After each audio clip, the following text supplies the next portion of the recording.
Ano pong dahilan? Bakit po kumalas kayo sa suporta ninyo kay Bongbong Marcos? Wala, ako wala.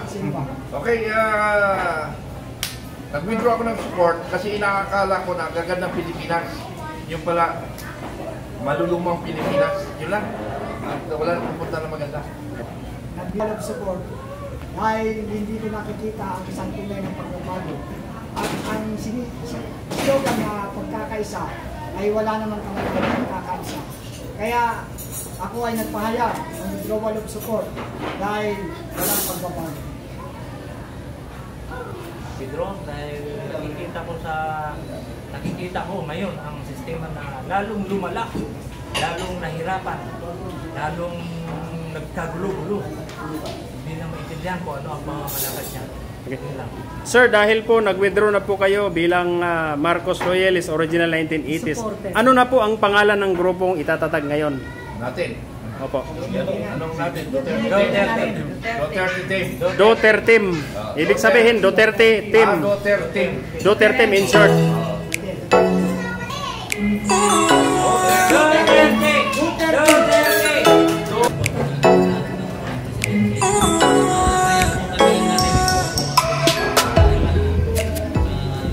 Mag-withdraw kami doon sa support kay BBM. Dahil at saka maliban doon sa withdrawal na namin, mag-full support kami sa mga Duterte, ni Sara, ni BB. Hindi naman nakikita natin na maraming mali-mali. Although, totoo lang, ikikala na eh. Maraming namamatay na nag-realista. Pinabayaan hanggang ngayon. Ang daming tanong sa akin, mga ganun, bakit? Nasaan na? Ikaw ang presidente, ikaw ang partner. Saan na mga loyalista? Mga senior na loyalista. Nagkamatay na lang, wala pa.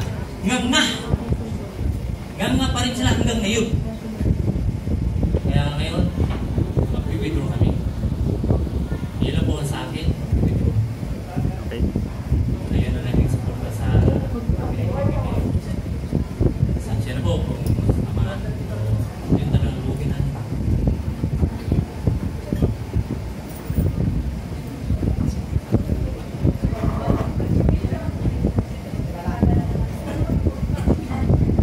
Bago ko simulan ang aming pananalita, nais ko muna magpasalamat sa lahat, lalo na sa organizer ng event na ito at sa mga media na kasalukuyang nagmamasid at kumukuha ng cover para may parating. Hindi lamang po sa mga Marcos, kundi may parating sa buong mundo ang nagaganap na event na ito na patungkol sa withdrawal of support. Patuloy, ako si Ferdinand de los Reyes, isang OFW leader advocates at isa ring dating Marcos Loyalist founder at leader sa Caloocan City. Subalit kami ay nagsuporta kasama si Bro Manny at ang mga sila Adeline Tugado at napakarami po mula pa po sa Vice Presidential. Kami po ay kasama na ni BBM at hindi lang po yun, maging panahon ng kanyang ama, kami po ay naroon na. Ibig sabihin, kami po ay mga original na Marcos Loyalist. Subalit, nung nagkaroon na po ng unity, nag-join ang Duterte at ang Sara, mas lalong nabuo ang aming pag-asa at ang aming pagtitiwala na magkakaroon ng isang magandang pagbabago sa ating bansa dahil dalawang magagaling na politiko ang nagsaling pwersa. Dagat nga lang hindi po ito natupad. Ito po ang isang malaking kabiguan para sa aming mga tunay na Marcos Loyalist. Subalit, ang tunay na Marcos Loyalist po ay hindi po nakasalalay sa Marcos ang aming pagiging loyal. Ito po ay nakasalalay sa magagawa ng isang politiko tulad ng kanyang ama na may nagawang mabuti para sa ating bansa. Subalit nabigo kami rito kay BBM na buong puso at nagtiwala kami na malaki ang kanyang magagawa na pagbabago para sa ating bansa. At ito ay hindi nangyari. Bagkus, kabaligtaran ang nangyari at ang nagaganap ngayon ay isang abnormality. Matagal namin pinangarap na mailibing si Apo Marcos sa libingan ng mga bayani. Ito ay natupad lamang ng maging Pangulo, si Pangulong Rodrigo Roa Duterte. At kami natuwa at lalong napamahal sa amin si Pangulong Duterte. Dahil sa napakaraming Pangulong dumaan, meron pang Pangulo na kamag-anak mismo ng mga Marcos, subalit hindi siya naipalibing sa mga bayani. Bagkus, napauwi lamang sa ating bansa. Kaya kami, mga Marcos loyalists, dati at ngayon nagising sa isang katotohanan. Correction lamang, hindi po kami bumaliktad. Kami po ay mga nagising sa katotohanan na walang patutunguhan ng ating bansa sa isang incompetent leader. Yan po ang katotohanan kung bakit kami naririto ngayon, upang ipahayag in public ang aming withdrawal of support sa Pangulong BBM na yan, na hindi tumupad sa pangako niya na isang tunay na pagbabago at isang tunay na pagkakaisa para sa ikaunlad ng ating bansa. Kaya kami ay nag-withdrawal of support at ngayon po susuporta ng buong puso at kaluluwa sa Pangulong Duterte na ngayon ay nagdurusa sa dahig sa Netherlands. Dahil siya po ang nagpalibing, siya naman po ay dinala doon sa ICC. Malaking katraidoran po ito para sa mga Duterte. Kaya po ako bilang isang nagmamahal sa ating bayan at nagtitiwala na may magagawa pa ang ating pagbabago sa ating bansa. Subalit ito'y matutupad lamang kung ang katulad ni Pangulong Duterte o kanyang lahi ang mamumuno sa ating bansa. Ang aming buong tiwala at ang aming suporta ay ibibigay namin. Ang araw na ito ay winibidro namin o winibidro ko ang suporta ko kay Pangulong BBM. Actually, nakagawa na ako ng individual kong withdrawal of support. Naka-YouTube yan. At nasa aking Facebook yan. Na talagang sinabi ko na hindi ko na siya kinikilala dahil yung pagpapadala niya sa Pangulong Duterte, sa dating Pangulong Duterte sa dahig ay isang malaking katraiduran.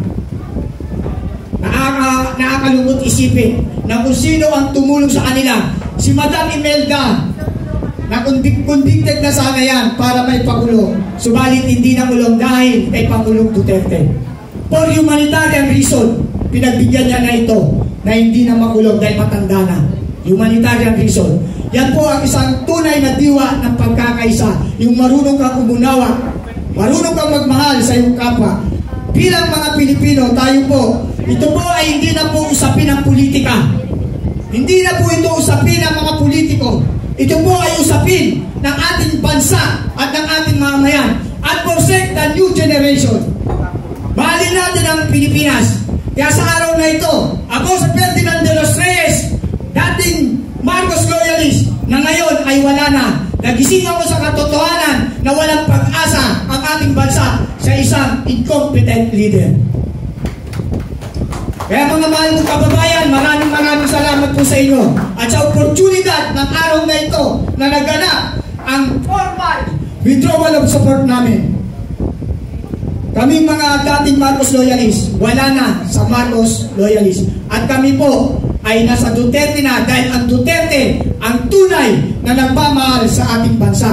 Kaya ang pakiusap ko sa mga bagong halal na kandidato, bagong halal na politiko, pakiusap ko po sa inyo, maawa naman po kayo sa bansang Pilipinas. Mayaman sana tayo, subalit dahil sa pangunguragot ng iilan-ilang politiko dyan, nagturusa ang ating bansa at papulusok pababa. Sana naman kayong mga bagong halal na politiko na binoto namin, mahal na mahal namin kayo. Senator Bongo, Senator Bato de la Rosa, at marami pang iba. Sana naman, gampanan nyo ang inyong mga tungkulin tungkol sa pagpapaunlad ng ating bansa. Kayo ay muling nahalal dahil kami ay nagtitiwala sa inyong kakayahan. Dahil kayo ay gumawa ng mabuti sa ating bansa at sa ating mamamayan. Kaya sana naman, itong pagkakataon na ito na kayo ay muling nahalal, isipin nyo naman po ang ating bansa at ang mamamayan. For sake of the new generation, maawa po kayo sa Pilipinas. Mahalin po natin ang Pilipinas. Lubog na po tayo Kawawang-kawawa na po tayo. Pakiusap ko po yan sa inyo. Hindi po tayo magkakakalaban dito. Tayo po ay isang Pilipino, iisang lahi. Muslim, Kristiyano, kung ano man po tayo. Tayo ay mga Pilipino. Mahalin po natin ang Pilipinas. Mahalin po natin ang mga Duterte. Dahil ang mga Duterte, ang tunay na nagpagkama ng pagmamalasakit at pagmamahal sa ating bansa. I-research nyo po kung ano ang kanilang mga achievement and accomplishment during this term at makikita nyo ang pagkakaiba. Pasensya na po sa Pangulong BBM, yan po ay isang katotohanan. Hindi ko po kayo inaaway. Pinapahayag ko lamang po sa inyo ang katotohanan na sana naman ang intindihin nyo ay ang ating bansa, ang ikauunlad ng ating bansa. Sabi nga ng iyong ama, ng iyong yumaong ama, isang bansa, isang diwa. Sana ganun po. Maraming salamat po sa inyo. Maraming salamat po sa organizer. Maraming salamat po sa mga media. Sana po walang editing. Ang araw na ito, kung ano man po ang naipahayag namin lahat dito, huwag niyo pong edit. Ilantad niyo po ang katotohanan. Because the truth shall set us free. Mahalin natin ang Pilipinas. Duterte!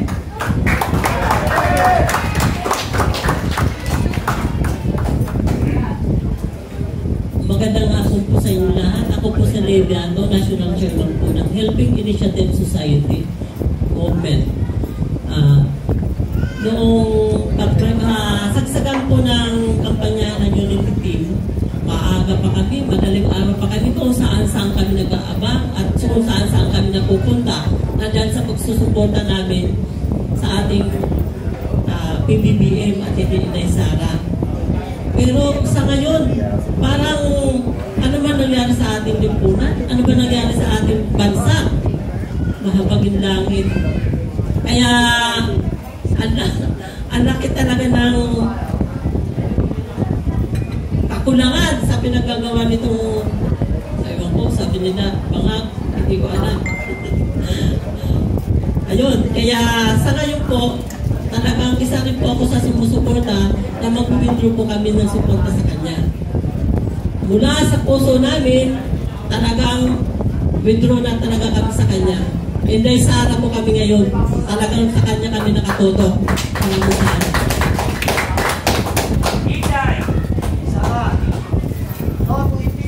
Magandang hapon po sa inyo lahat. Ako si Dr. Rafael Barroso, former professor at lecturer sa University of the Philippines sa Los Baños. Ako rin ang founder ng Progressive Socialist Movement of the Philippines at isang general ng Filipino Guerrilla Forces. Kasama ko si Colonel Bukay. Bilang isang professor, ako po'y sumulat ng 3 libro na ngayon at ito naman ay isang analysis, political analyst po ako ng J101.5 FM radio. Isang political analyst. Ako ho yung nag-umpisa ng mag-organic na school on the air sa Radyo Pilipinas. Okay, announcer ho ako ng Radyo Pilipinas dati. Retired na Hong Kong professor ng University of the Philippines. Writer po ako. Gusto ko sanang sabihin sa inyo na marami hong hindi nakakagusto ng performance ni Ferdinand E. Marcos Sr. Okay. Sa libro ko ho, ang sinabi ko ho, ang kanyang accomplishment. Ang hindi nakakaalam, marami sa atin ang hindi nakakaalam. Kahit na ho, si Joma Sison ng Communist Party of the Philippines, hindi nila sinasabi na si Ferdinand E. Marcos Sr. ay isang sosyalista. Okay, kami lang hong mga analyst, political analyst na nakakaintindi niyan. Bakit siya isang sosyalista? Hindi ho siya kapitalista, hindi ho siya komunista. Bakit siya sosyalista? Diba, during the time ni Ferdinand E. Marcos, kaya siya ay sosyalista, kaya mahal na mahal ko ho. Ang ama ni Apo Marcos, ako'y isang Ilocano. Mahal na mahal ko ho siya. Noong pinag-aralan ko yung accomplishment niya, ako'y naiiyak na lang. Kasi bakit? Hindi pinagpatuloy po yan ng mga sumunod na presidente. Sinabi nila, nirescue natin ang democracy sa Pilipinas, pinabagsak natin si Apo Marcos. Isa ho ako dyan sa mga nagmamarcha-marcha dyan. Noon ho ako nasa University of the Philippines po. Noong pinag-aralan ko po yan, na-analyze ko, na siya pala yung sosyalista. Being the founder and chairman ngayon ng Progressive Socialist of the Philippines Movement, ang layunin po namin is to eradicate poverty in the Philippines. Ang programa ho ni Ferdinand E. Marcos, kaya mahal na mahal ko po siya, kaya ako'y loyalista sa kanya, ay ang tuntunin din ng Progressive Socialist of the Philippines. Di ba kung inyong pag-aaralan po, di ba po ang PLDT, Meralco ay pag-aari ng Pilipinas, ng gobyerno? Di ba? Okay. Lahat ho ng power plants, di ba ho pag-aari ng Pilipinas yan? Pagka sinabi niyo pag-aari ng Pilipinas, sino may-ari dyan? Tayong mga Pilipino. Di ba? Okay. Mga media. Okay? Di ba? Halos lahat yan pag-aari ng ating pamahalaan. Channel 4 po, okay, naging broadcaster dyan sa Radyo Pilipinas. Pag-aari po ng Pilipinas yan. Lahat ng irrigation system, lahat ng dam, yung Bataan nuclear power plant niya, tinayo yan para hindi mahal ang ating kuryente. Diba? Yan ho ang accomplishment na hindi ho sinasabi ng media ngayon. Nung umupo po si Corazon Aquino, anong ginawa nila dyan? Di ba pinenta nila yan lahat na yan sa kanilang mga alyado? O ngayon, nagre-reklamo kayo mahal ng kuryente. Pinagsasamantalahan ko yun ng PLDT, Smart, Globe, lahat na yan. Okay? Bakit? Hindi ho pag-aari ng Pilipinas yan eh. Okay? Being a professor, sinasabihan ko sa iyo kung bakit, magaling ho. Bakit loyal kami kay Ferdinand E. Marcos? Bakit? Kasi maganda ho ang ginawa niya. Hindi ho sinasabi ng media yan. Sinulat ko sa libro ko yan. Ang daming nagalit sa akin. Nakakapwa ko sa University of the Philippines. Yan po ang totoo. Di ba po? Maniniwala po ho kayo? Okay. Damandama ho natin yan. Noong umupo si Cora Aquino, okay, tuwa-tuwa ho ako kasi bata pa po ako noon. Hanggang ngayon po. Bakit? Mahal pa rin ang ating kuryente. Di ba? Hindi na ho tataas yan. Di ba? Mabuti na lang merong isa sa kaalyado ni PRRD, si Marcoleta, na ipaglalaban na ibaba ang presyo ng kuryente. Kaalyado ho ng ating mahal na si President Rodrigo Roa Duterte. Ayan ho. Being isang sosyalista ho, noong kumandidato si PRRD, bakit ko siya binoto? Sabi niya siya ay isang sosyalista. Okay, limited ho ang aking pag-lecture sa inyo. Bilang isang lecturer, pinag-aralan ko ho ang lahat ng nagawa. Sinulat ko sa libro yan. Sana mabasa niyo ho yung librong sinulat ko. Dr. Rafael S. Barroso. Sinulat ko ho yan. Kung anong nangyari during the presidency ni Corazon Aquino hanggang ho doon sa anak niyang Noynoy Aquino.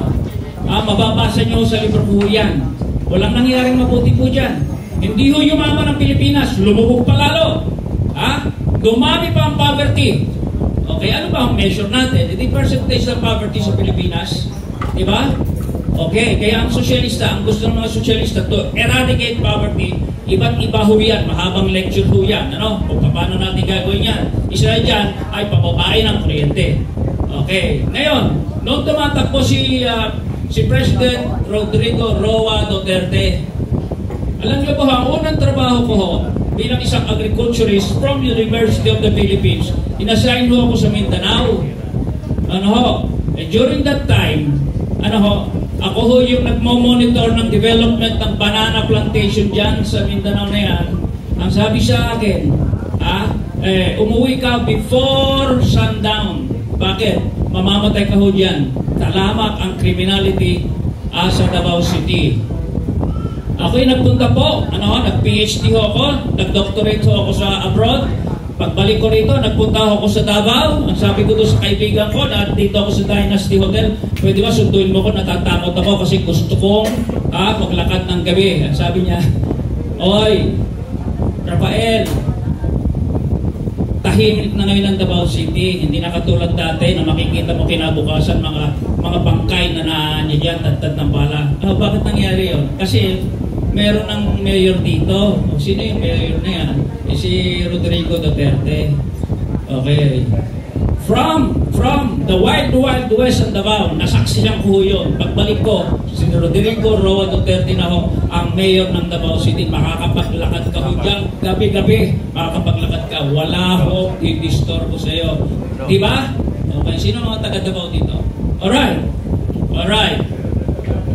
So, binoto ko. Alright? And then, natagpuan ko, ang sabi ni Juan, Duterte, I am a socialist. Isa hong interview yan sa radyo, sinasabi niya, I am a socialist. Okay? Gusto niya makapagbati sa mga komunista, pero tinraidor siya ng mga komunista. Kaya naging kaaway niya ulit. Okay. Pagkatapos po niyan, nung bumaba po siya, syempre naman, okay, inaasahan natin na si Inday Sara ang tatakbo. Pero tumambal siya kay Bongbong. Sinuportahan pa rin po namin ng mga sosyalista yan. PROSOC Farmers Federation and PROSOC Consumer Federation all over the Philippines. Okay. At being a broadcaster na J101.5 FM, sa radyo, sinuportahan po namin yan. Si Bongbong Sara.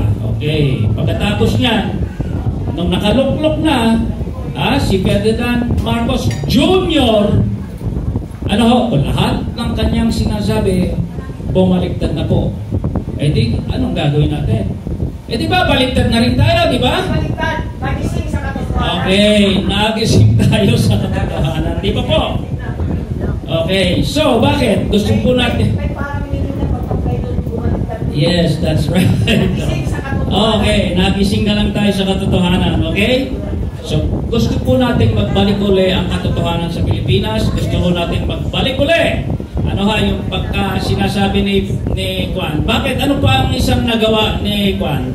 Ni Duterte sa Pilipinas? Unang-una, nagkaroon tayo ng batas sa Universal Healthcare System. Universal Healthcare System. Sa isang sosyalista, ang gusto po namin ay libre na ang hospital. Lahat ng sosyalista Europe, ay libre na ho ang hospitalization yan. Right? Okay. Di ba ho, panahon po ni Duterte, di ba nangyari? Free education sa college, sa state universities, di ba? Okay, isang socialist na program po yan. Sa lahat ng socialist country sa Europe, makikita nyo, Norway, Sweden, Finland, libre po. Ano ang sabi nila? From birth to grave, ay libre lahat. Yun po ang gusto natin. We have to eradicate poverty in the Philippines. Ay balik po natin. Yung naumpisan po ni Duterte, sana kay Marcos, Sara, ipagpapatuloy sana niyan. At independent foreign policy. At bakit ngayon meron ng mga Typhoon missile ng mga Amerikano dyan ho sa Pilipinas? Dati-dati ho, wala naman ho yan, di ba? Okay, independent foreign policy. Yan po ang gusto ng grupo po namin. At yan po rin ang gusto po ng dati-dating Presidente Rodrigo Roa Duterte. Kaya, sa ngayon po, on behalf of the Progressive Socialists of the Philippines Movement and FGF, okay, ay susuportahan po natin ang pagkagising ng mga Marcos loyalists. At ngayon naman ay sasanig tayo at tayo ay declaration of full support for FPRRD and VP Sara Duterte. Kami po ay susuporta. Maraming salamat po. Next, si Police General Galang. Yan muna.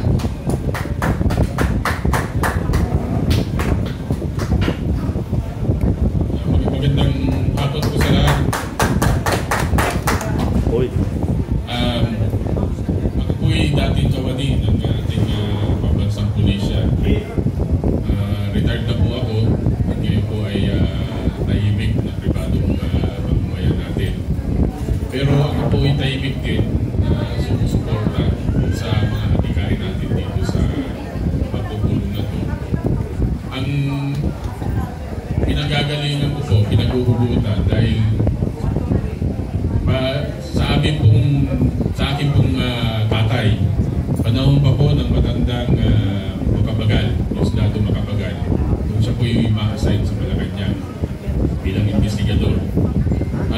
sa panahon po ng President Corazon Aquino. So ibig po sabihin yung buong term po ng ni Apolacay ni President Ferdinand Marcos Sr. Ang father ko po ay naglilingkod sa Complaints and Investigation Office ng Malacanang.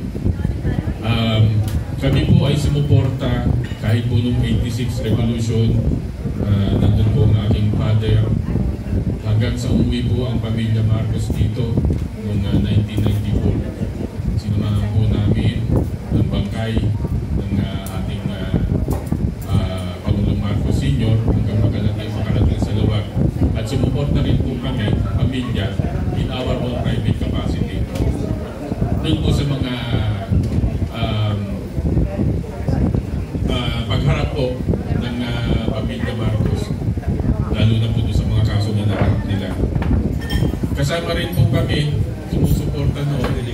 Kasama po ang nasirang kung meron pong nakakakilala pa sa inyo, si Carlos Domingo. Panahon po yun ang mga kasagsagan ng kudita dito sa Pilipinas. At lagi po nandun po kami, sinusuportahan namin nung yung GMA 7 siege. Nandun po kami, kasama po namin si Mama Elizabeth Urbesa, si Carlos Domingo. Naniniwala po kasi kami, lalo-lalo na po ako, na ako'y nasa servisyo na. Naniniwala po kami na yung adhikain ng matandang Marcos ay dadalhin at itutuloy ng kasalukuyang presidente natin. Ngunit sa kasamang palad, parang napakalayo po ng nangyari. Napakalayo po ng mga mangyayari ngayon sa ating bansa. At ako po'y nalulungkot. Kaya po ako sa aming tahimik na pamumuhay, nabuhay po yung aking loob ulit na makilahok na naman dito po sa mga gawain pambayan. Pero sa akin pong kapasidad ay tahimik po kaming sumusuporta. Ito pong mga rally, ito pong mga pagtitipon. Nandiyan po kami pero hindi po kami lumalantad. Ngayon lang po nagkataon na ako po na-imbitahan ni ating si Colonel Beltran. Kaya po nandito ako ngayon. Tama po yung sinabi ni Professor Barroso. Ang matandang Marcos po ay socialist. Kung yung mga bata pa rito, panoorin niyo po yung mga YouTube videos ng matandang Marcos kung paano niya po pinapaliwanag yung kanyang foreign policy. Sa harap po ng mga opisyalis ng Estados Unidos, nung siya'y dumalaw doon panahon ni President Ronald Reagan, makikita niyo po kung paano pinapaliwanag ng matandang Marcos ang kanyang foreign policy na sa ngayon po parang kabaligtaran niya nangyayari. Ano pa po? Ito pong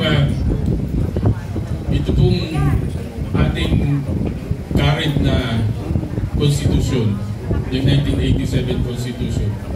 Yan po ay naipasa dahil meron po mga interes na pinagsisilbihan. Hindi po yan ipinasa para sa ating taong bayan. Kung mapapansin niyo po, sunod-sunod yung pagpa-privatize ng mga utilities, kuryente, tubig. Kaya po walang tigil ang pagtaas. Hindi po yan yung pangarap ng matandang Marcos. Kaya po nagtataka kami bakit dito nangyayari sa atin. Pero nung pumasok po yung administrasyon ng ating Pangulong Duterte, retirado na po ako. Siya nga pala, nung pumasok po si Pangulong Duterte, I retired last 2015. Hindi po ako nag-retire dahil sa edad. Nag-retire po ako dahil ako po'y nagnegosyo na lamang. Ako po'y optional retire, kaya po ako nagnegosyo na lamang. Hindi ko po inabot yung administrasyon ng Pangulong Duterte. Pero nakita ko po yung diferensya. Yung pamamalakad, yung pamumuno ng Pangulong Duterte. Makikita niyo po na ang unang-una po sa ating tinatawag na security. Ibang-iba po ng panahon ng Pangulong Duterte, makakalakad po kayo, maginhawa ang loob ninyo sa mga anak ninyo, na kahit umuwi ng gabi, alam niyo po, manatag kayo, safety ang anak ninyo.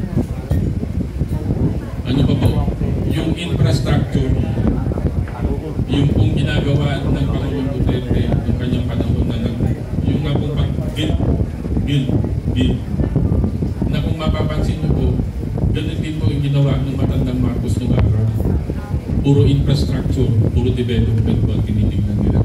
Dangan nga lang po na siyempre yung pong media at that time, lalong-lalo na po ng panahon na matatapos na yung US bases dito sa Pilipinas at nararamdaman na po ng mga dayuhan na parang ini-implement na unti-unti na matandang Marcos yung kanyang foreign policy. Kaya po yung media yung unti-unti na pong nag-waste ba na po ang lumalabas na reports.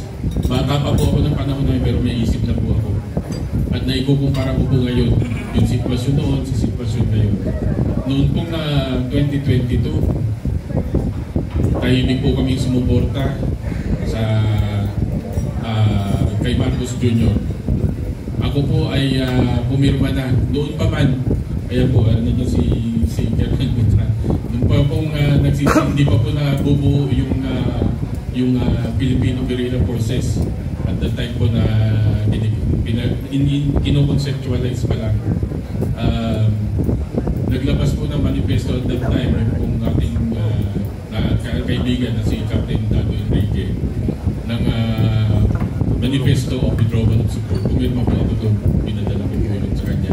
At ako po ay pinanititigan ko po yung pag-withdraw. Hindi ko po inaasahan na ganito mangyayari nung umupo po ang Marcos Jr. Ang ini-expect ko po ay babawiin niya po yung mga maling akala dun sa mga Marcos muna. Yun pala ay kabalitaran ng mangyayari. Kaya po ako nandito ngayon at humarap po sa inyo para po maipahayag din sa inyo na kahit po sa mga pribadong mamamayan, yung po tinatawag na silent majority, marami po sumusuporta sa atin, lalo na po sa ating Vice President si Inday Sara at ang ating Pangulong Duterte. Ituloy lang po natin yung ating mga adikain, yung pong ating mga pangarap at yung ating pong mga mission sa pagkakataong ito. Focus po tayong sumuporta saka dito po ngayon sa ating tinutuligsa ng todo-todo ng pamilya Duterte, simula sa ama hanggang sa mga anak. Tulungan po natin sila dahil nung nagbigay po sila ng kanilang serbisyo, hindi naman po sila nag-expect dahil alam po nila trabaho po yun, service po yun. Kaya siguro po ito yung pagkakataon na pwede po natin silang suklian dun sa kanilang mga sakripisyo para naman po sa ating mga Pilipino. Yun naman po, maganda na po sa mga salamat.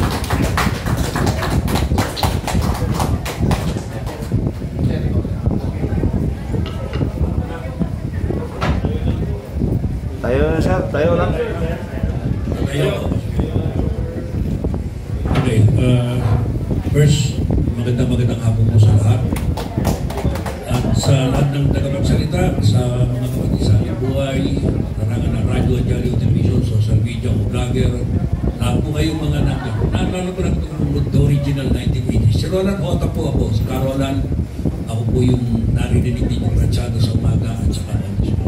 Naalala ko rin yung original 1980s. Napagin ni retired galang yung si Carlos Domingo. Hindi ko makalimutan 1980s when I started broadcast industry because of Carlos Domingo. Ako at saka si Eric Salman na binigyan ng buong oras sa Pilipinas broadcasting system. Buhay pa si Rod Navarro. Buhay pa si Catotoy Talastas. Buhay pa si Bomba Abrieta. Tumat story short, marami na pong nanagas sa hanay ng radio at television. Mga patikang komentarista. Masaysa na po kayo, nakahawak ako ng mikropono hindi ko ito bibidiwan, nakabutin mo tayo ng Pilipino. Ngayon, kung babalikan po natin ang istorya, I was born 1954. Sa edad ko ngayon, 71, 72, si Freddy Aguilar na namatay kahapon, dinibig kahapon. Ang punto de vista po natin ngayon, kung ano nga ba ang talagang buhay ng Pilipino ngayon. At saka noon, kung babalikan po natin yung istorya at kasaysayan, huwag po magagalit, lalo na po yung mga solid north o yung mga Ilocano. No? Kami po sa larangan ng media, natural lamang po magpukilgil kami, magpusisi kami. Hanggang hindi ko kami katulad ng polis na tinanong ka ng pangaraw mo, wala ka nasasabihin, pero mahal mo to. Ang media po, hanggang ugat, ilalim ng ugat, ng tinaniman ng dinaanan ng ugat, bumisisip po namin para malaman namin ito. Ang isang patuloy na problema ang nagaganap po sa ngayon. Kaya na sinabi ko, 1954 ako pinanganak, namatay na lolo ko, namatay na tatay ko, mukhang mamamatay ako, walang pinagbago Pilipino. Dahil sa ang gamit natin dito ay tip. Kung hindi ka marunong gumamit ng tip, hindi po yung under the table. Talino, inflation, pera. Yan po yung kologan ng TIP. May talino ka, may pera ka, wala kang inflation, talo ka. Isang letra lang ang mawala sa TIP, talo ka. Nakalulungkot na ganito nararanasan po natin sa ngayon. We have a 114 million population. Ang utang mo natin almost 16 trillion. Kung babalikan natin yung mga nakalipas na alala, hindi biro at napakalit na halaga. Ngayon, kahit na anong gawin natin, sabi nga ng mga tao, ng mga ilang graduating student ngayon, mukhang ang hirap lumaban ng parehas. Mukhang ang hirap lumaban ng katotohanan at susundin ang kautusan ng pamahalaan. Napakaganda na sana pagkakataon itong binigay kay Bongbong. Simula nung inilagay siya riyan, aminin natin din, kanina nag-usap kami riyan. Hindi man siya dumalo sa mga tinatawag na impitasyon para sa debate. Pero nandiyan pa rin siya, nabigay siya ng posisyon. Ang masakit, eto tayo ngayon, kayo, ikaw, ako, tayo lahat, o marami sa atin, umaasa ng pagbabago. Ngunit, hindi natin nakamit ito eh. Wala tayong nakamit na pagbabago kasi ngayon. Diretsuhan, halos parang sila pa rin. Halos walang napalit. Nagpalit na ng kulay ng buho ko, kulay puti na ito, pinulayan ko na lang ng itim. Pero ganito pa rin ang nararanasan natin. Hindi biro ang sitwasyon na kung babalikan po natin ang kasaysayan ng Pilipinas. Sabi nga kanina, ano ba talaga ang Pilipinas? Sino ba ang nagpagawa ng Lamesa Dam? Bakit tayo nagkaroon ng Central Bank of the Philippines? Kung babalikan po natin insular government, o Commonwealth government, o Republic of the Philippines, ano ba talaga ang kasaysayan ng Pilipinas? Hindi biro eh. Ako sa pananaliksik ko, correct nyo kung malinig po ako, pero sa pananaliksik ko, kung babalikan natin yung 1935 Constitution, hindi pa ako tao kasi 1954 ako. Kung bakit dineklara ang martial law noong 1972. Pag nadeklara ng martial law 1972, pinilita natin ang Constitution ng 1973. Then after 1973, nagkaroon ng People's Power Puno, napalitan na naman ang 1987 Constitution. Pero hindi natin pinalikan, pinagdaanan natin. At kung pakakaisipin, babalik kami tanong, para tayo nagkaroon ng Central Bank, at paano kung nga ukayin yung may yung konstitusyon? Kaya medyo matindi ang hamon ko. Hamon ko sa mga senador, hamon ko sa mga matatalino na nailuklok natin at pinodo natin. Bakit hindi nyo ilantad ang kautusan mula sa taas sa hukuman o Supreme Court? Bakit hindi nyo ilabas? Ano ba talaga nangyayari? Away sa lupa, titulo, buhayan, sama-sama problema. Kaya sabi ko tuloy, mukhang pati PNP rito sa sasabihin ko eh. Full disciplinary measure of the entire military arm of the government. Lahat po ng klase ng iligal. Sino ba may awa? Paano natin nilalantay dyan? Ako nakikita ko yung problema na ngayon sa sitwasyon pero hindi ko alam kung paano susolusyonan. Kayo, ikaw, ako, tayo lahat. Pagkaisa kung paano natin bibigyan ng solusyon ng problema ito. Hindi biro problema na po. Sabi nga, kahit saan ka lumabas dito ngayon, ang gulo na ng Pilipinas. Para tayo na mismo magulo. Paano mo gagawin nyo ito? I'm sorry, kung sino po yung nag-organize nito, napili nyo yung pangalan ko, salamat po, nabigyan nyo ako ng pagkakataon ng salita. Nakikita ko po rito, politika pa rin. From the early beginning, sinasabi ko, tanggalin natin lahat, palitan natin lahat. Walang dating iboboto. Magnakaw man niya siguro, ang nanakawin niya, konti lang na hindi eksperto. Hindi ka mukha ng mga datihan, sanay ng magnakaw sa gobyerno. Nakalulungkot di ba? Na ganito pa rin ang nararanasan natin. Hanggang kailan? Ngayon, papasok na naman ang halalan ng barangay. Hindi malaman. Punti mo sa Facebook, magulo na rin ang social media. Fake news, nagsama-sama na. Wala na pong maliwanagan ang taong bayan. Walang mabutan, walang mapili. Nakakalungkot isipin na ganito ang sitwasyon natin. Pero kung talagang hihimayin po natin, lahat kayo may cellphone, i-search ninyo, sino may-ari ng Pilipinas? Bakit pumasok ang Republika? Bakit nagkaroon ng tinatawag na pagpapalit-palit ng pangalan ng dokumento? Sino may kagagawa nito? Pinauto tayo sa pagsisilmaling, binuhay tayo sa panlilindang at panluloko. I'm sorry to say this, pero ito mismo yung nararamdaman ko. Binuhay tayo sa panlilindang, panluloko at pagsisilmaling. Nakapiktado, tayo, ikaw, ako, tayong lahat. Wala tayong ninangat kundi ang mapakain lamang natin ang pamilya natin. Hindi natin iisipin kung ano pa man ang malaga. Kumain ng pamilya natin, magkagawa tayo ng paraan na meron silang isusubo sa kanilang bibig. Pero, alam ba ng taong gobyerno yan? We're talking of million and trillion and thousand pesos na hindi biro. Just take note, 999 million plus 1 equals 1 billion. And we're talking of billions up to trillion pesos. Pero saan ang pupunta? Ito, nag-usap tayo kanina, sabi nga ng ating nagpagsalita kanina. Wala kami dinigay, isang sentence mo. Tama. Ako, para sa akin, napakaganda pagkakataon nito para makapagsalita. Maraming panilukod dapat sabihin. Siguro sa pagbabalik ko sa radio. Ang nakalulungkot naman, hanggang kailan ang dapat ito? Paano natin tutuldukan? Sapat na ba yung resign? Bongbong? Ipapalit si Sara, sapat na ba? Ipapalit si Duterte, sapat ba? Natanungan na kami, hindi natin malamang kung saan tayo patungo pare-pareho. Tayo, ikaw ako, tayo lahat ng instrumento. Hanggang saan tayo lalaban? Para tayo po sa kaso sa lasana na kumasakit sa akin, patay ng bata ka.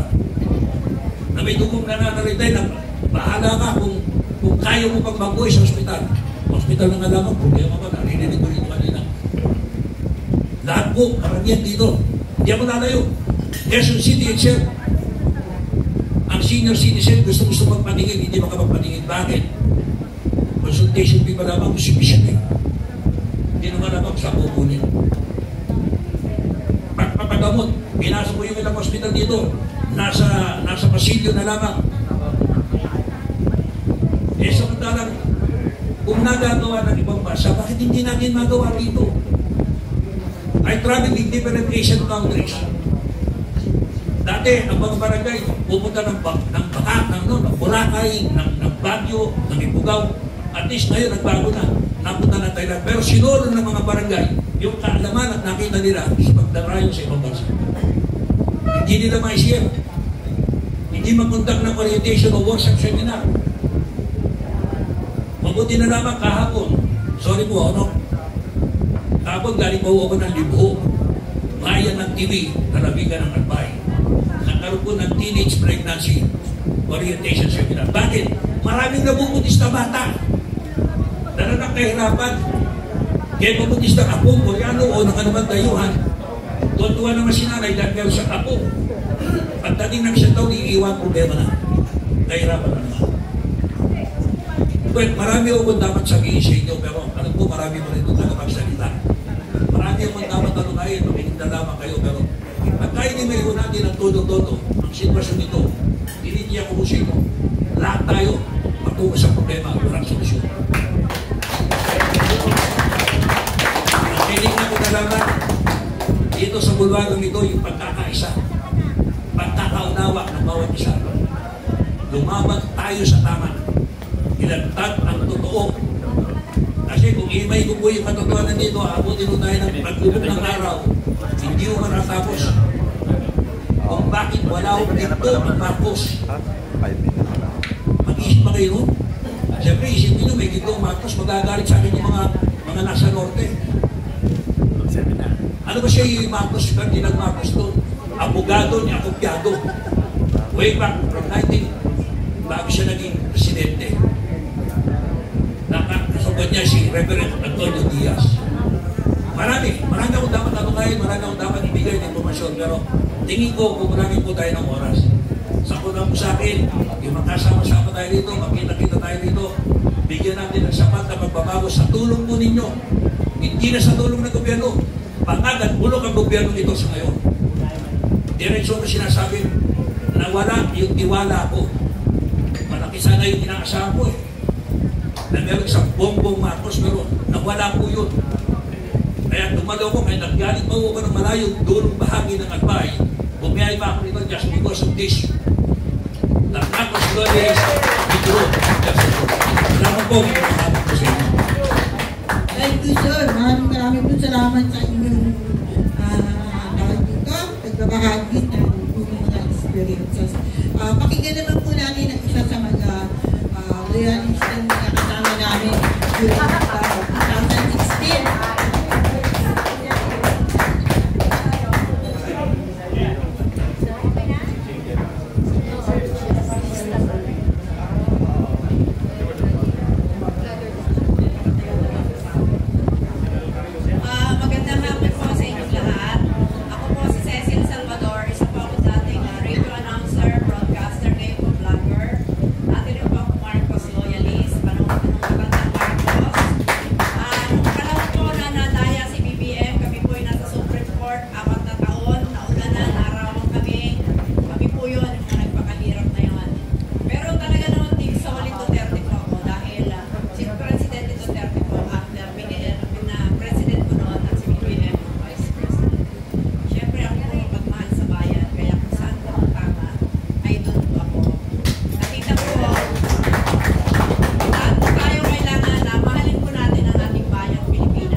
Kami ng signature campaign para kay former late President Marcos Sr.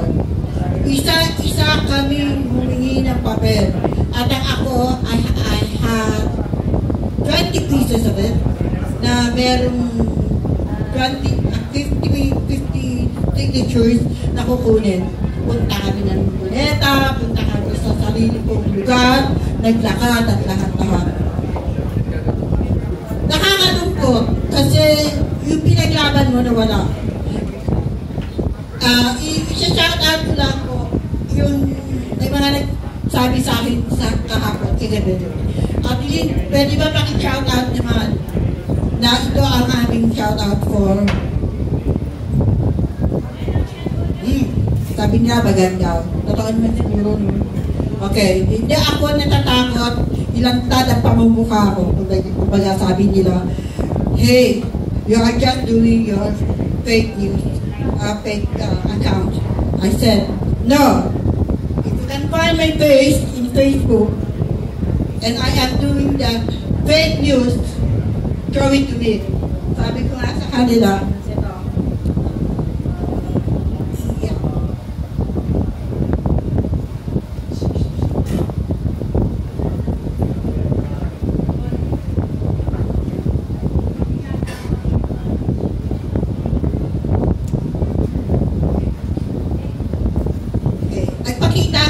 sa ibang journalist natin.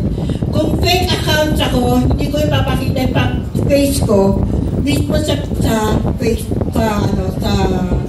Facebook, sa Instagram, sa Trend, at kung saan mga social media platforms. It's just because, kaya kung bakit ko ito nasabi, pinaparatangan pa kami mga ibang mga loyalists na kami ay nag-Duterte, kami daw ay nagbibigay ng mga fake news. When I found it out, kayo ang nagbibigay ng fake news. Nagpunta sila sa BBS, pero actually, sila para yung mga peke. Now, I am challenging you right now. I won't mention your name, whoever you are there. Even the network people, please stop. Please stop. Kung wala kayong magawa, tigilan nyo, baka may paghantungan kayo. Okay? Ito yung chat ng mga friends ko. Sabi nila, please tell them the economic condition of our country. We are now in deep shit. Taxes wanted to make it higher. Wow! Sabi ko. Yes, sino may sabi nito? Tataasan ba? Recto? Mr. Recto? Tama po ba na taasin nyo ang taxes pa namin? Pangalawa, the prices of the commodities, no control at all. Third, fourth, the executive budget was so high, sky high talaga.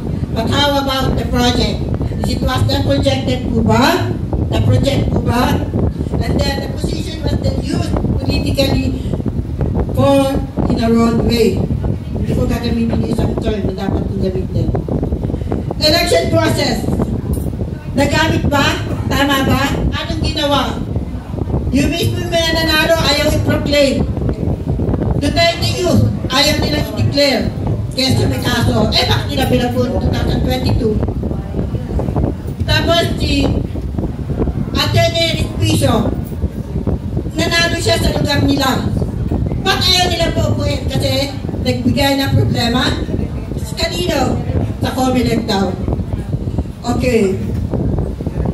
I am against to terrorism, not illegal drugs. Ito ang sigaw ko, mulat-mulat nung pa. Sabi ko, kaya pa ngayon, kaibigan, kung sino ka, at ako nito, galit ako sa illegal drugs. At ang inyong lingkod po, nakatanggap na rin ng threat. Mismo sa kaluliyarnista ko. Sabi ko, wow, galing mo ha. Okay lang, do. And be happy to what you are saying right now. What threat is that? It was then, announce ko na rin. Kumbaga, nasabi ko na sa kinauukulan. Truth and honesty, justice to our deprived citizens. Sino sila ba? Ako ba? Kayo lang ba? O sino ba? Marami po. Yeah. Ang senior privilege sa discount, meron po ba kayo natatanggap sa discount? Yes, meron daw. Pero ano, is it practical? Walang discount ang toothpaste natin. Yes or no? May discount po ba? Wala. May discount po ba sa sabon? Wala rin. Ano klaseng discount ba gusto nila? Pinulitika lang na talaga ang mga senior? Nasabihin nila kasi kami senior? Huwag naman sana. Huwag nyo kami gawing ano ha? Paraan para maging sikat kayo. Hindi kayo sikat. Lastly, this is what I am saying. Why? Umalis ako sa iyo, BBM. Because our national security is not secured at all. My country, your country, our country is no longer secured. Why? Kung babasahin nyo, makita nyo, magpasahin ng international news, nasa na ang international terrorism ngayon? Alam niyo po ba kung nasa na? Nasa na? Nasa USA, nasa UK. Ang pinakahuli, nasa Israel na, nasa Jerusalem na. Nasaan sila? Bakit? It's so hard to say no. Na hindi na kami sumusuporta sa PBBM. We love you before, but if you're going to say sorry, well and good. We will accept that for that choice of yours. But you have to face the consequences of what you have done to our country. Maraming salamat po.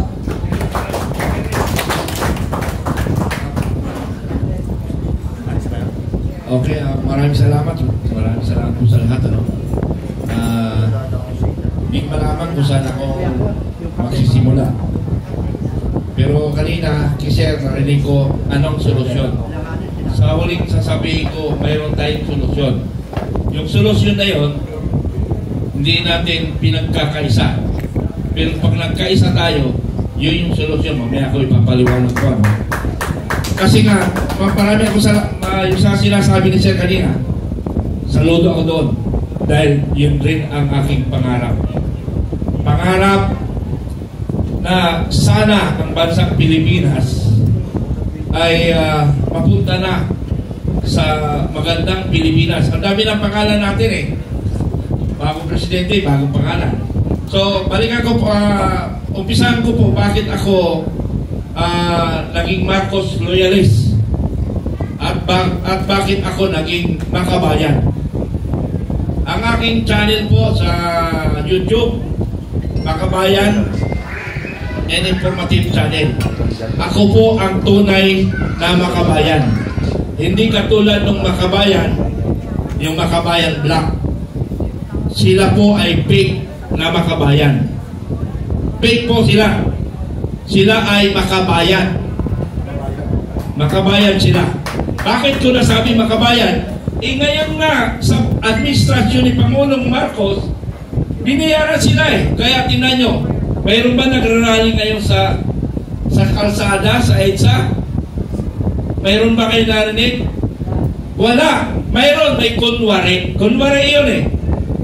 Pagkukunwari ng mga makakaliwa. I'm sorry po sa mga makakaliwa, kasi alam naman natin, ang aktivista kasi, dalawang klase sa aking paningin. Isang aktivista para sa komunista. Isang aktivista, ako na yon, kami na yon, tayo na yon, para sa katotohanan. Para sa katotohanan tayo. Yun ang gusto ko. Ako po ay, para malaman nyo kung bakit ako, kung narinig nyo po ang Filipino Guerrilla Forces, FGF, na sinimulan namin ni Captain Dado sa Libingan ng Bayani, doon namin binuhay ang FGF, Filipino Guerrilla Forces, April 9, 2024. Na kung saan ang bansang Pilipinas ay medyo nagbabanggaan ng China. Ang bansang Pilipinas, ang ating gobyerno, wala silang pakialam. Alam nyo bang pakialam nila? Pinapakilala nila yung politika, yung political opponent nila, na paano nila pabagsakin para by 2028, sila pa rin. Sabi pa ka hanggang 2014, naku, nalungo na. So bakit? Yung pera ng kabanang bayan ngayon, inubos nila. Inubos 3 trillion para lang pabagsakin si Pangulong Duterte. Ayon sa aking information. Pero bago ko sabihin, ipagpatuloy ko mga nagsimula po ako sa edad na 14 anyos. 13 anyos ako, dumaan na ako ng basic military training. Yung tinatawag na mga obstacle, mga rappelling course, lahat pinagdaanan ko sa edad ko na 13 anyos noon. Sa OP, Maguindanao. Sa 14 anyos ako, napalaban na po ako. Sa edad kong 14, napalaban na po ako ng 3 araw, 3 gabi.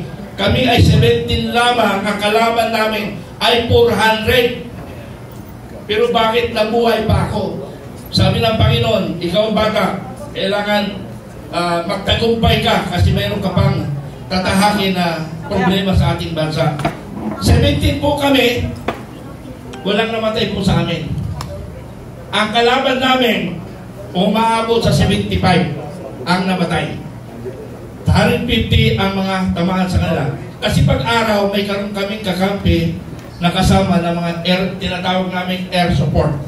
Air support, yung helicopter or jet fighter. Pero pag sa gabi, kami na lang ang lumalaban. Ngayon, dahil nga sa aking experience, dinala ako po sa Fort Magsaysay para mag-aral ng high school. Mag-aral ng high school po, So, pag-college ko po, yan yung simula rin ng utang na loob ko sa mga Marcoses. Because nakapag-aral ako hanggang college. Ngayon, itong shortcut na natin, 2020, nagsimula na kami nag-organize para kay Bongbong Marcos na yung tinatawag namin Vanguard of Democracy. Na kung saan ang aking advisor dito ay si Colonel Samonte, na kung saan instructor ni Bongbong Marcos sa Special Forces. Ako po ay isang graduate po ng Special Forces po na kung saan nag-training si Bongbong Marcos at tinulungan namin sa kampanya. Ang aking grupo noon, Vanguard of Democracy, ay umaabot ng 6 million more or less. Ayon sa aking mga commanders on the ground, sila ay sumuporta kay Bongbong Marcos. So yun yung pinag-usapan namin. Lagi kami nakikita dyan sa Mandaluyong headquarters during the campaign. Nag-uusap kami ni Martin Araneta. Ang lagi kong bigkas lagi, I am the anti-corruption group. Lagi ko sinasabi yun, anti-corruption group. At yung kataga na yun, kaya pala hindi niya pinapansin yung kataga ko na anti-corruption group. Mamaya ko idudugtong doon, So, tumutulong kami. Sa aking pag-aakala, kaya ako binuwis rin ang buhay ko pagsuporta kay Marcos. Gusto ko mabawi ang pangalang Marcos dahil alam ko sa aking paglaki ay ang Marcos ang nakapagbigay ng magandang programa sa ating bansa ayon sa kanilang ayon sa ating mga speaker na nakita naman natin na magandang nagawa ang Marcos. Marcos nga lang, mayroong tayong komunista na sumisira sa ating peace and order. Kaya bumabagsak ang Marcos. Ngayon, dahil gusto ko makabawi ang Marcos, sa inaakala ko at inaakala natin na ang Marcos ay babawi muli at papakanday ng bansang Pilipinas, ay kabaliktaran pala. Kabaliktaran, malaking kabaliktaran. So, shortcut na natin, nanalo na si Bongbong Marcos, nanalo na po siya. No, nagko-conference kami sa Mandaluyong. After how many weeks siguro, nakikita na kami sa BGC, isang building na malaki. Oops, biglang asiswa. So, nag-uusap kami doon ni Martin Araneta, yung brother-in-law ni Bongbong Marcos, bunso kapatid ni First Lady. Nag-uusap kami na yung programa ng Pilipinas. After 6 months, hindi na kami nagkikita. Bakit? Siya ang naunang na-involve sa agrikultura at saka sa Bureau of Customs. Siya na-involve. So, sabi ko, ang pinag-uusapan namin doon sa meeting namin, laging korupsyon. Yun pala, number 1 pala sa korap. Kaya pala, pag sinasabi ko, naramdaman ko, okay, bigyan natin ng palakpak. Korupsyon ang ating gobyerno. Naramdaman ko kasi, na pag nagsasalita ko ng korupsyon, pumapasok sa kanya, at lumalabas sa kabilang tainga. So, yun yung dumating ng panahon, nagkausap naman kami ni Secretary Lagdamio. Ito na yung masaklap, mga kaibigan.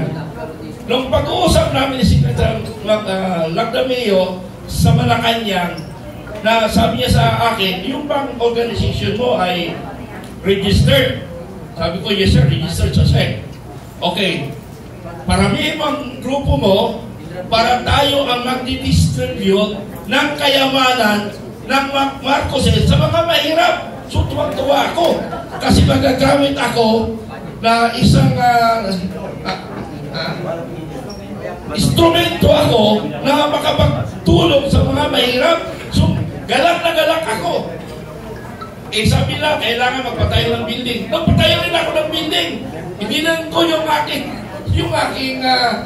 pension ko, nilon ko para meron na kami gaganapan na mga conferences. So, yun yung akala ko. Nung tumatagal, umabot na ng 2024, umabot na ng 2024 mga kaibigan, ay nawala na yung pangarap namin. So ako, gumastos ako, hindi ako nabalikan, ni piso wala akong natanggap, ako pang gumastos, kaya ako naghihirap ngayon dahil isa lang naman akong sundalong retired na umaasa lang sa pensyon. Hindi ako nagnakaw. Hindi ako nagnakaw sa gobyerno. Retired colonel ko ako. Na isa akong, ang inaasahan ko lang ang sweldo ko. At hindi rin ako nangarap ng increase.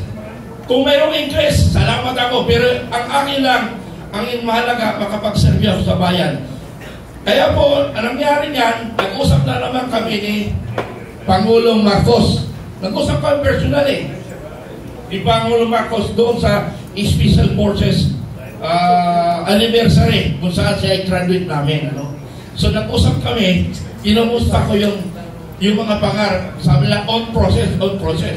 Kaya lang, nire-recall ko ngayon, yung on process, pagtanggap dito, naramdaman ko lumabas rin dito, para hindi niya narinig.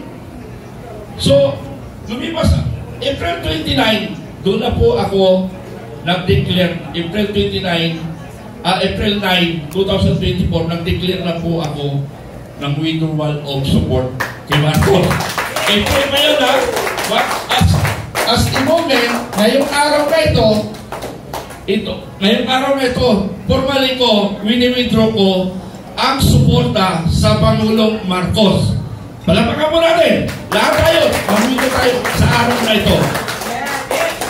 Alam niyo po, ang solusyon ngayon, kasi lahat tayo ay naniniwala na walang pupuntahan ang ating gobyerno ngayon.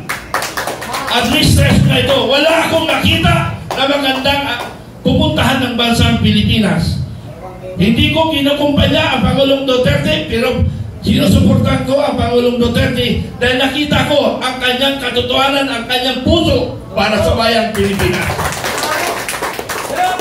Ako ay para sa tama lang, hindi ako namumulitika. Ako ay gusto ko lang matuwid, maayos ang bansang Pilipinas. Ang solusyon, sir, solusyon natin?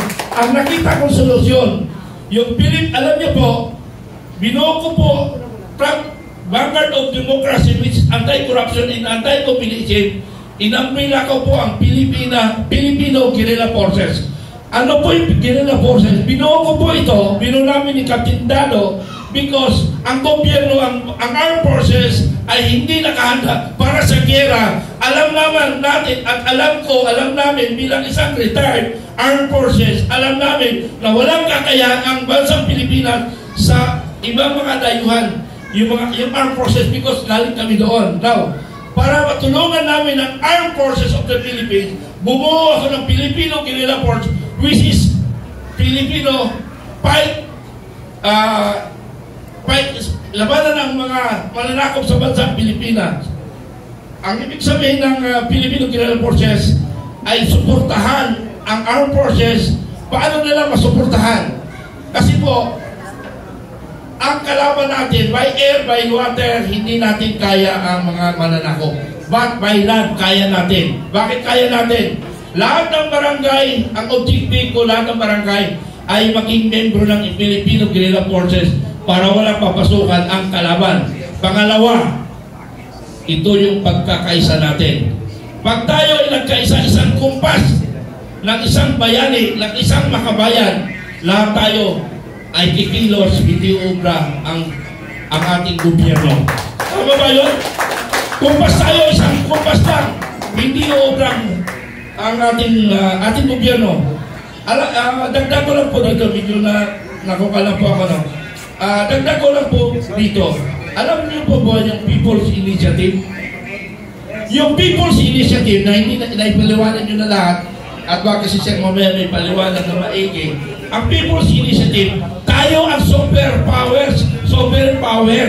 Tayo. Ito yung taong bayan.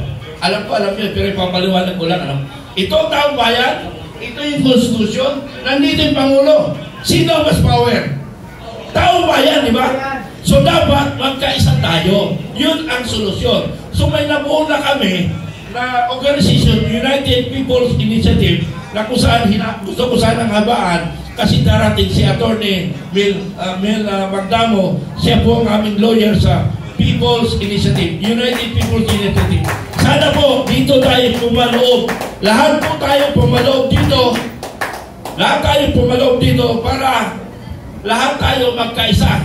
Pag sulit po tayo, panalo tayo sa laban, anumang laban para sa kabutihan ng ating bansa. Okay.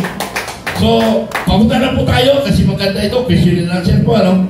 Okay, question and answer po. Ibibigay ko sa moderator. Thank you. Okay. Tayo po ay nasa oras ng question and answer. Mula po sa ating mga journalist, sa ating mga reporter. Sino po ang itong mauna na magtanong po? Kahit po kanina po sa amin. Okay, SNNI. Okay po. Ma'am, please come forward. Mic.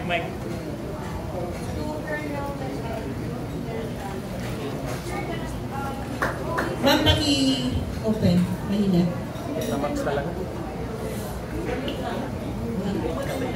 Wala.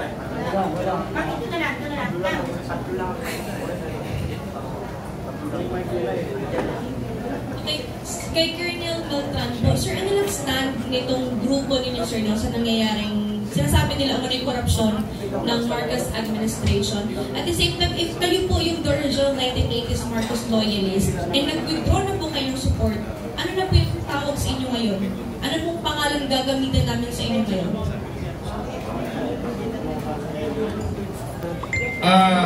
Kasi po, sila po yung organizer dito sa pag-withdraw. But we will support the group. Kasi ang grupo po namin, Filipino Guerrilla Forces kami.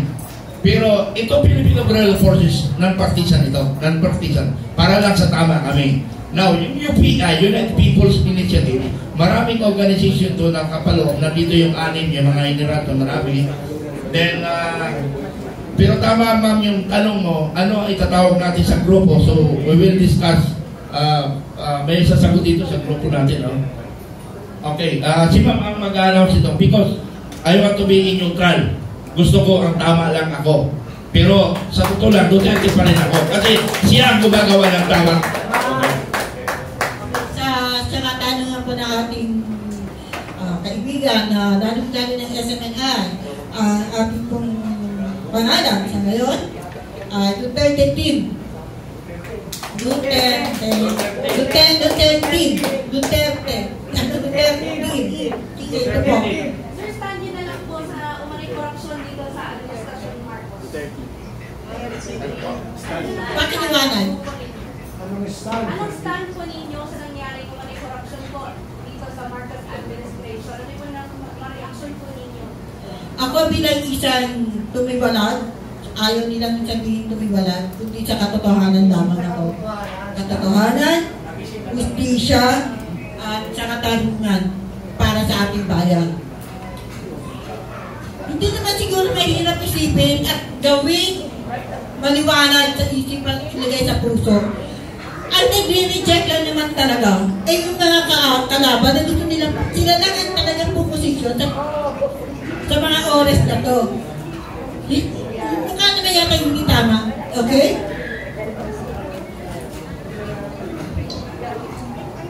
Sagutin ko yung tanong mo, kaibigan.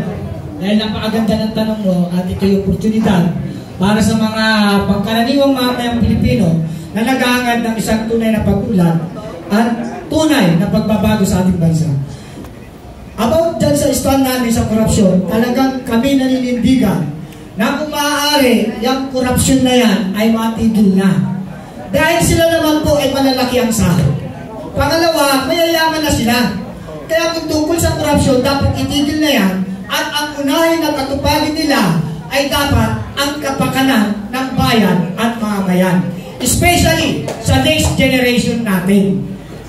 Dahil kung tutuusin po, napakayaman ng ating bansang Pilipinas. Lalong-lalo na sa usaping natural resources. Kung sila ay magtatrabaho lamang ng naayon sa kanilang mga mandato, uunlad ang ating bansa. Sana ang isipin naman nila, tama na yung pagpapayaman. Hindi lahat dahil maraming magagaling na politiko na talaga namang sumusunod pa rin sa kanilang mga mandato. Hindi ko na babanggitin yan, basta yan, nasa Duterte. Nasa Duterte ang may prinsipyo mga politiko. Kaya nasa Duterte ang aming loyalty. Kaya kami nag-withdraw, hindi lang kami ngayon nag-withdraw. Ngayon lang kami nagpahayag in public. Kaya hindi ko sinayang ang pagkakataon na makapagsalita dito at yung invitation, kahit wala akong pamasahe, gumawa ako ng paraan para lang may parating ko ang sentimento ng mga mamayang Pilipino. Tigilan ang korupsyon, ang unahin ay ang kapakanan ng bagong henerasyon. Maraming salamat po.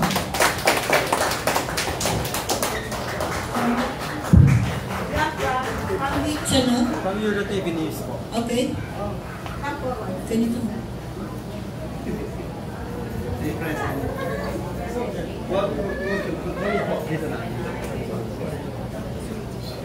Alright, magandang hapon po, Senator. I'm Henry from Euro TV News. Ano po ba ang masasabi mo sa reconciliation po na ni Pangulong Marcos sa mga Duterte?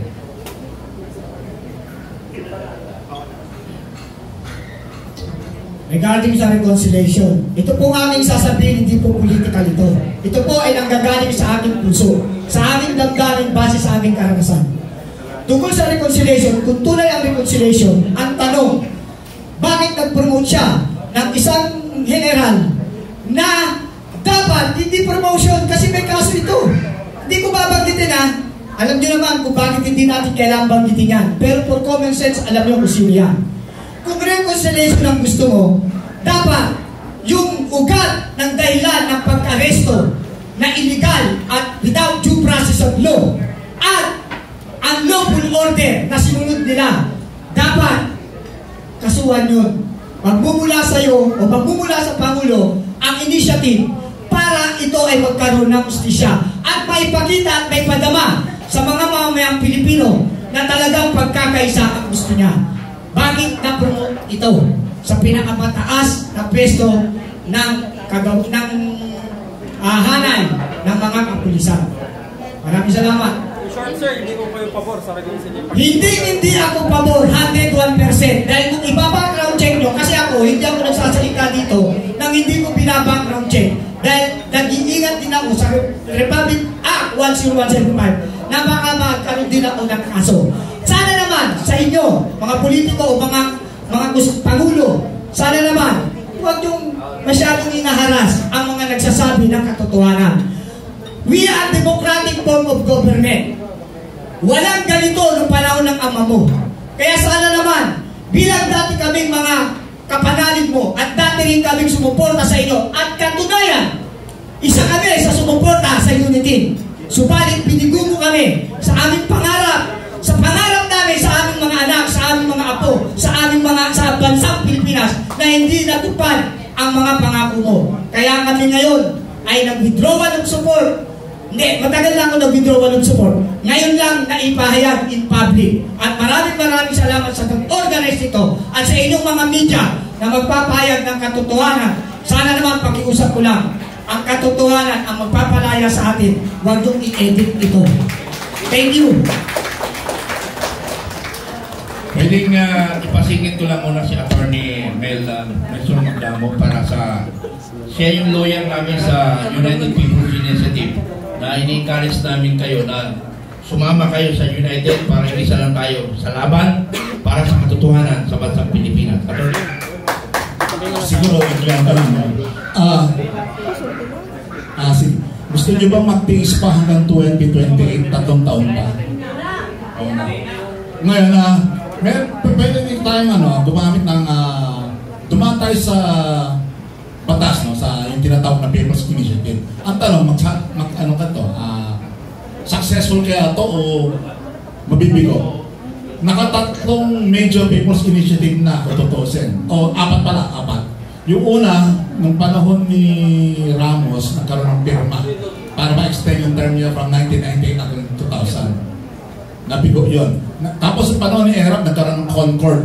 Yun, economic provisions lang gusto ni Erap noon. Nabigo din yun.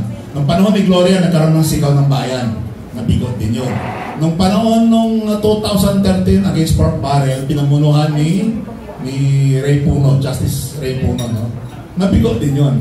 So ang tanong, magsasaksit kaya tayo kung mag-People's Initiative tayo ngayon? Kung totoo yung dalawa ang successful People's Initiative sa kasaysayan natin. Unang-una noong 1937, nagkaroon ng People's Initiative dahil nung araw, ang mga kababaihan ay hindi nakakaboto, ay hindi pa rin tumakbo si Cecil noong 1937, no? Hindi ka pa pinapanang na. Nagkaroon ng People's Initiative, yung mga kalalakihan na ang request nila ay payagan ang mga kababaihan na bumoto at tumakbo sa politika.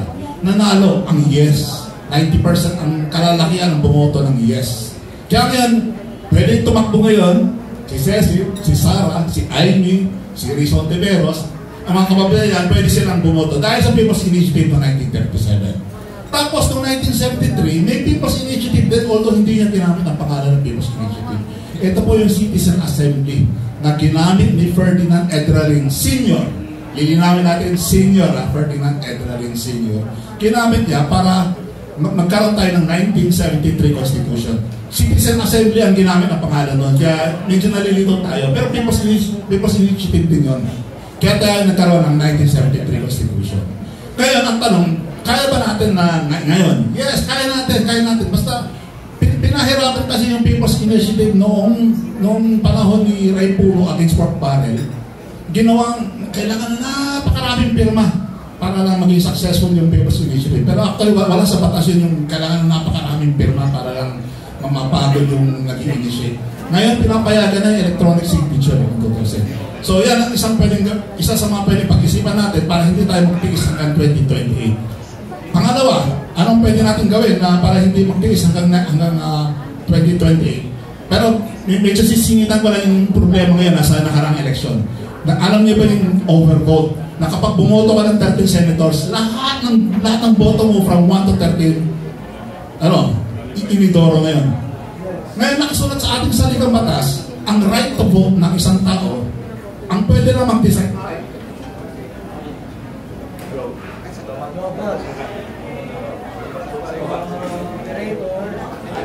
Sisigaw ka na.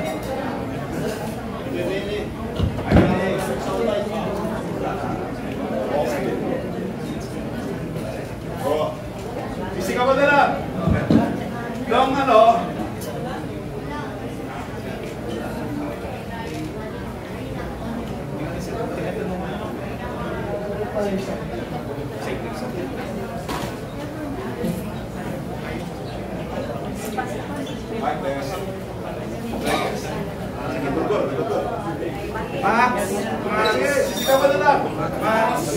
Okay, ganito no. Wala tayong audio sir eh.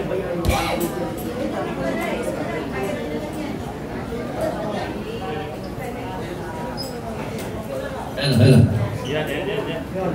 Okay. Nakasulat sa saligang batas natin, sino may kapangyarihan para mawalan ka ng right to vote, para magurgurin buong lahat ng binoto mo sa Senado o kung party list yun, o kung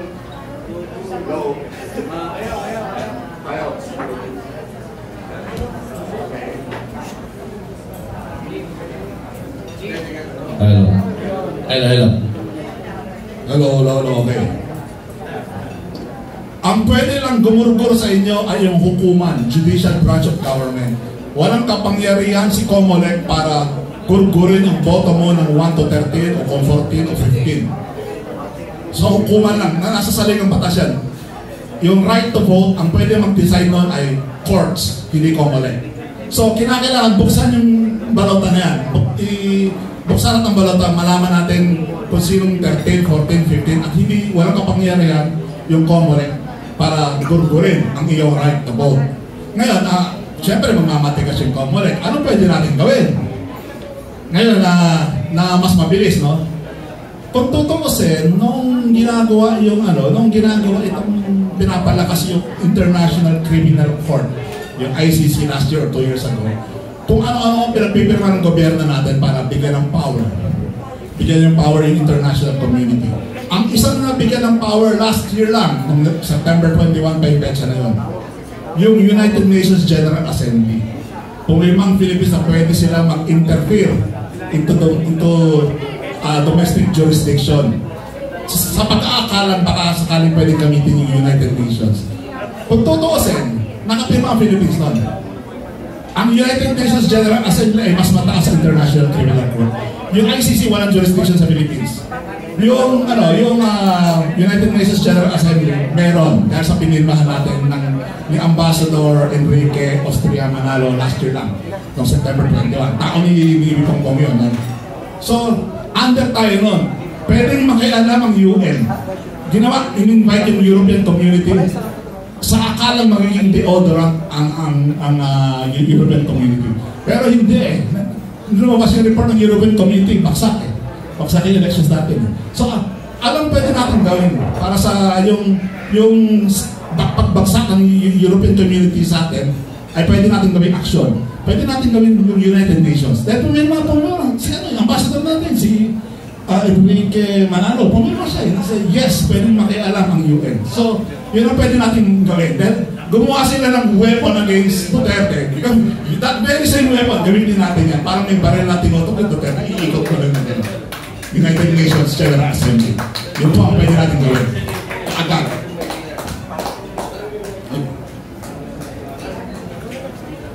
Sino pa po ang may gusto magtanong? Hello. Meron pa ba? Kayo po.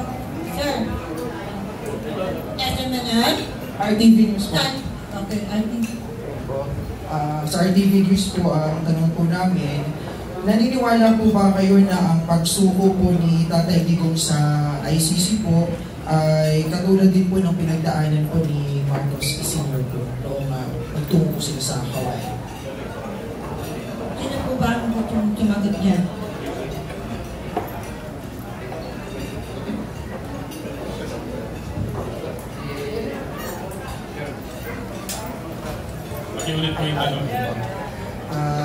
Ang tanong po namin, naniniwala po ba kayo na ang pagsuko po kay dating Pangulong Duterte po sa ICC ay pinagdaanan din po o katulad po ng pinagdaanan po noon ni Marcos Sr. noong sila po ay pumunta ng Hawaii? Medyo yung comparison malayo. Kasi yung sa kaso ng Marcos Sr., external forces eh. May internal tayong problema locally sa akin domestically. Pero eventually ang nagpalayas kay Marcos Sr. is an external force, a foreign country. Unlike dito sa present situation, yung mismong gobyerno natin ang nag-initiate para dalhin si PRRD sa The Hague. So malaki ang difference. It's not the same. Last question po. Para po sa inyo na po yung reaction po ninyo sa patuloy po na pahayag ng Pangulong BBM na hindi daw po siya papayag or sabi niya po na sa panig niya po na aksaya lang daw po ng oras ang impeachment po ni VP Sara Duterte. Naniniwala po ba kayo na ito po ay totoo? Sana po totoo. Pero may kasabihan po, the proof of the pudding is in the eating. Kaya patunayan muna. Let's see, patunayan muna bago tayo muna. Let me add to sa tanong mo, partner, no? Alam mo, panawagan lang natin simple-simple. Kung ano man ang datna ng gobyerno ito para sa akin, simple lang, magkaroon ng contentment, magkaroon ng satisfaction.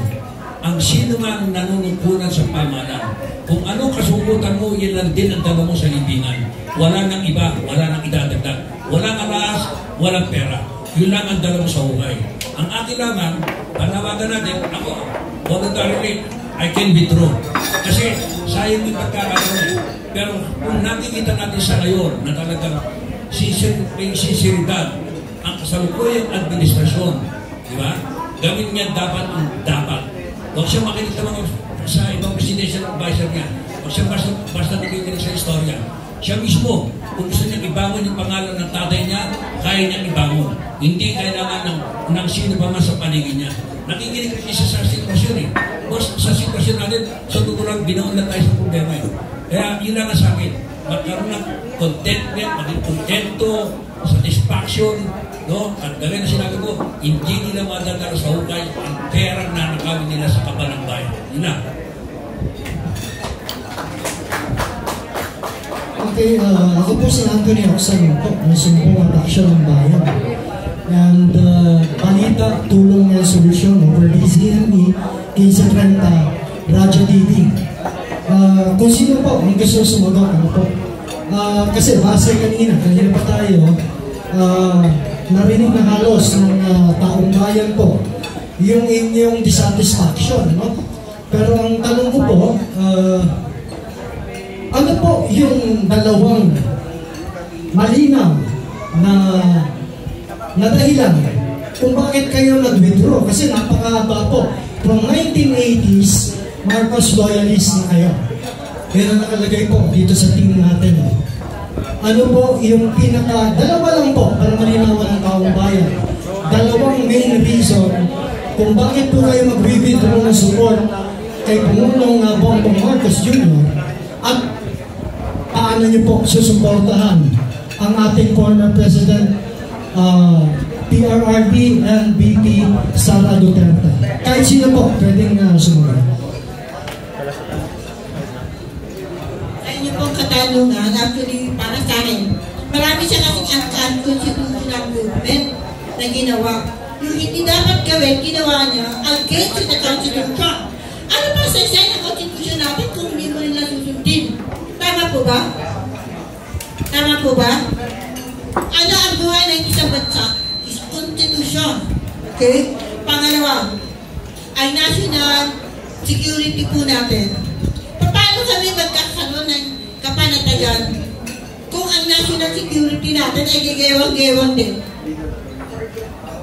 Okay? Kaya nagpapasalamat din ako dun sa mga nananindigan kina Cornell, sa ating mga kaibigan, mga nasa abroad, na susumikap na paliwanag ang bawat isa kung bakit kami nag-withdraw. Nagpapasalamat ako sa kanila sa ngayon kasi alam nila ang meaning ng national security. Ngayon, ang tanong ko sa inyo ngayon, sa lahat, paano ba natin naintindihan ang national security? Security na ba dito? Hindi. Security na ba dito? Hindi rin. Maraming bagay. Security pa kami sa mga tinatawag na sa illegal drugs distribution na harapan. Andito kami? Wow! May nagsabi sa akin harapan. Nagbebenta. My goodness! Ano yun? Wala na ba talaga pwedeng magsaway? Bakit hindi sila masaway? Yun ang katanong ako at ang lalong ayokong maging UK, United Kingdom. You know why? Sorry for our Muslim brothers and sisters. Hindi naman lahat ng Muslim ay radical. Nagkataon sa UK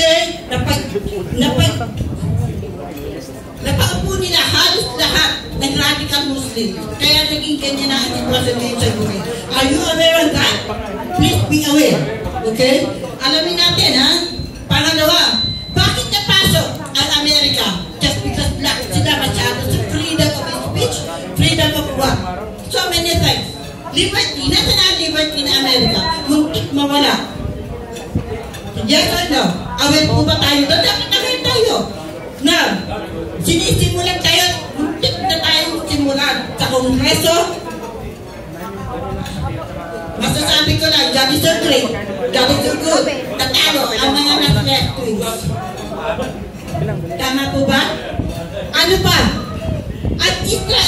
naging laxed. Because nabait sila. Kalaban mo, bibigyan mo ng pagkain. Kalaban mo, binibigyan mo ng tubig. Kalaban mo, binibigyan mo ng supplies. Ha? Ngayon, ano ginawa sa kanila? Dahil na-idol sila. Gusto niyo ba mangyari sa atin yun? Ayoko nangyari. Kaya nga sabi ko sa friends ko, around the world, I will fight this over my dead body.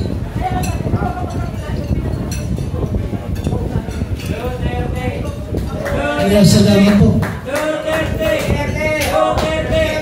Second question po, ano naman po ang opinion nyo dito sa pagpapalit ng gabinete?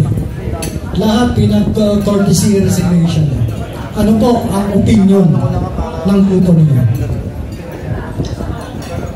Ang opinion ko dyan, para lang magpapogi. Yun lang po yun. Dahil kung yan ay seryosong courtesy resignation, dapat tatanggapin mo. Eh bakit meron kang i-retain? Dapat walang retention kasi kaya nga nagpatawag ng ganun, paresign mo lahat. Tapos, kung sino man ang gusto ng taong bayan na mailagay dyan, ilagay yung makakatulong sa pagpapaunlad ng ating bansa at mamamayan. Inuulit-ulit ko, hindi na po ito talaga usapin ng politika.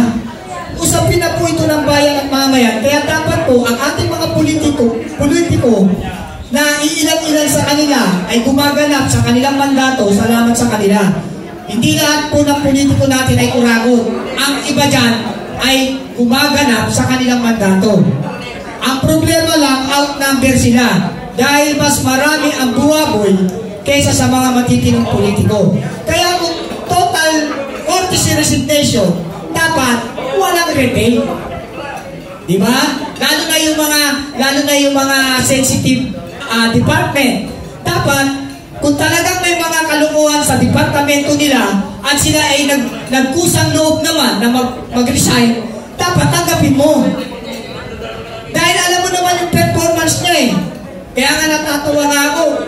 May narinig pa ako, sabi nung executive secretary, na-promote daw. Merong na-promote. Dahil daw sa merit. Ang tanong, i-verify nyo, maraming kaso. Yung po ba ay tama? Ang tunay na pagbabago na sinasabi, kung nagtawag ka ng courtesy resignation, tanggapin mo lahat yan. Kasi, sayang, surrender na nga, nagsabi na nga, sige, resign, nirespeto ang order ng Pangulo. Rumesponse, nag-resign, tapos di mo tatanggapin. Tapos sila yung mga popular, sila yung mga alam mo may marka, sila yung alam mo na hindi dapat manatili.